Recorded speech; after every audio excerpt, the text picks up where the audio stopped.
Hello everyone, welcome back to CUT hunters.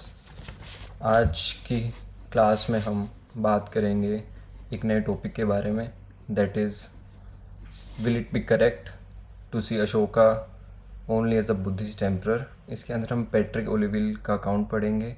We will see how in his book the portrait of a philosopher king वो किस तरीके से अपनी बात रखते हैं।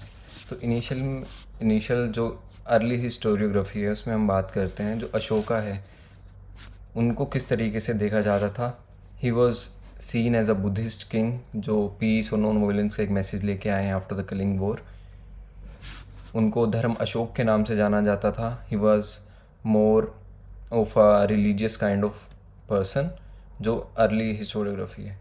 बट आफ्टर एक हमें शिफ्ट आता हुआ दिखता है, नए आइडियाज़ आते हुए दिखते हैं जिसके अंदर हमें पता चलता है he was more of a practical ruler, he was a moral philosopher and more or less he was a empire builder. तो यहीं से पैट्रिक ओलिविल आते हैं एंड ही से कि जो अशोका का आइडिया है धम्मा का, this is wider than Buddhism and it aimed at social harmony. Also it talks about the welfare, it talks about the morality. It is kind of a tool of governance that tried to create unity in a very vast and diverse empire. Also,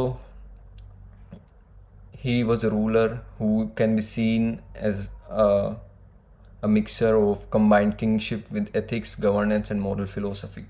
Ashoka का पहले historical background समझ लेते हैं।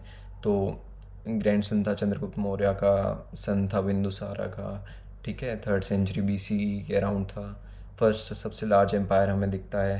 Then हम बात करें 13th रोक addict जब होती, रोक एडिक्ट पे हमें मेंशन मिलता है about the Kalinga war and वो डिस्ट्रक्शन देखते हैं, लॉस ऑफ लाइफ देखते हैं and then he embrace the Buddhism and adopt the policy of Dhamma, ठीक है। And now let's talk about the Ashoka and the Buddhism. See if we see Mahavamsa and Divyadan, तो इसके अंदर ही एक्सप्लिसिटली ये मैंशन है कि he was a philosopher, he was a patron of Buddhism जिसने स्तूपास बनाए जो सपोर्ट करता है मॉन्क्स को, बुद्धिज़्म को स्प्रेड करता है throughout the Asia. And there were also many instances जहाँ वो विज़िट करते हैं डिफरेंट बुद्धिस्ट साइट्स को and he supported the Buddhist Sangha, he send mission to Sri Lanka and other regions as well. Also उन्होंने ethical values जो associated है Buddhism के साथ उनको भी काफ़ी प्रमोट किया। तो अशोका का आइडिया समझते हैं क्या कंसेप्ट था धम्म का, ठीक है। इंस्क्रिप्शन हमें काफ़ी मिलती हैं। उनका जो धम्म था, it focus on non violence, compassion, respect for the elders, kindness to the servants, religious tolerance, and then there is truthfulness, welfare of the people and ethical behavior. Most importantly, he promoted the values and a universal ethical system. In this there is a very large empire in which Ashoka, where Patrick O'Leary considered him as a philosopher king, he tried to shift focus from the religion alone to the political thought and the moral governance. After that हम बात करते हैं कि किस तरीके से जो अशोका है वो एक फिलोसफर किंग थे, not just a religious one, ठीक है। उनका हम बात करें, ही शुड नॉट गवर्न। उनका देखो एक फादर फिगर लाइक एक हम एक just caring father type figure हमें वो दिखते हैं। वो उनके इंस्क्रिप्शंस में हमें पता चलता है, उन्होंने बार बार ये चीज़ लिखी हुई है कि he is very concern for the people. He talks about administrative accountability, he talks about the justice and the welfare measures. वो इंट्रोड्यूस करते हैं मेडिकल फैसिलिटीज़ को, ट्री प्लांटेशन करते हैं, धम्म महामंत्रास हैं उनको मोरल वैल्यू स्प्रेड करने के लिए यहाँ स्प्रेड करते हैं। And he also the main जो concept I am trying to explain here, that is how he tried to connect morality with the state craft. He wanted kingship to be based on ethical responsibility rather than the military conquest alone, ठीक है। तो it's morality plus state craft. तो Dhamma and governance की बात करते हैं, ठीक है। He use the Dhamma to reduce the social conflict, to promote the harmony and to create a loyalty towards the empire. See the Mauryan Empire, it was very culturally and religiously diverse. So governing such a vast empire requires some social unity and political stability. So he used Dhamma to achieve that.